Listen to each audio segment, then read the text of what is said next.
Warna news Marathi, त्यास विश्वासार्ह बातमीचा।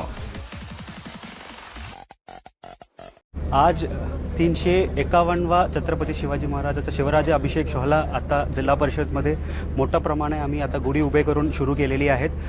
फक्त पूर्ण राज्यामध्ये नाही, पूर्ण देशामध्ये मी तामिळनाडूचे आहेत, मी सुद्धा हे सोहळ्यामध्ये मी तामिळनाडू असताना सुद्धा आम्ही हे सोहळा सुरू केलं होते आणि याप्रमाणे इथे पण सोहळा सुरू। सर्वांना शिवराज्य अभिषेक सोहळ्यांना खूप खूप अभिनंदन।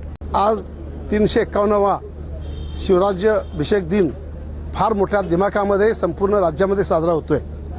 त्याच धर्तीवर आज जिल्हा परिषदेने देखील अतिशय मोठा असा उत्सव गुढी उभा करून केलेला आहे।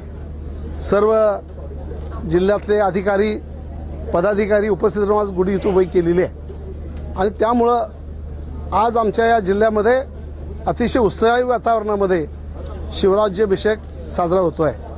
आपल्या या राज्याला स्वराज्याची निर्मिती छत्रपती शिवाजी महाराजांनी केली आणि त्यामुळं एक अतिशय आनंदाचं वातावरण आणि चैतन्याचं वातावरण त्यावेळेपासून आजपर्यंत आपल्या राज्यामध्ये राहिलेलं आहे। शिवराज्याभिषेकानिमित्तानं देशामध्ये त्यावेळेला महाराजांनी जो स्वराज्याभिषेक केला त्यावेळेला फार मोठा आनंद झाला होता आणि म्हणून तेव्हापासून लोकशाही जी परमपूज्य डॉक्टर बाबासाहेब आंबेडकरांनी या लोकशाहीची जी स्थापना केली त्या छत्रपती शिवाजी महाराजांनी त्यावेळेला ज्या स्वराज्यासाठी उभी केलेली जी योजना कार्यक्रम त्या धर्तीवर आज आपला राज्य देश अतिशय मोठ्या दिमाखाने चालतोय।